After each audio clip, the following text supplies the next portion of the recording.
Salads often pose a challenge because they are often time-consuming to prepare. But those pre-prepared salad kits that you can get at the store are often outrageously expensive.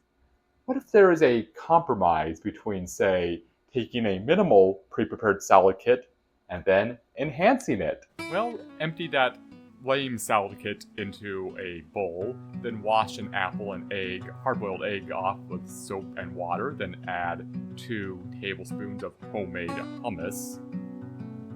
Then look at the tablespoon clean because hummus is good. Then chop up the apple. And then peel the egg into the salad bag.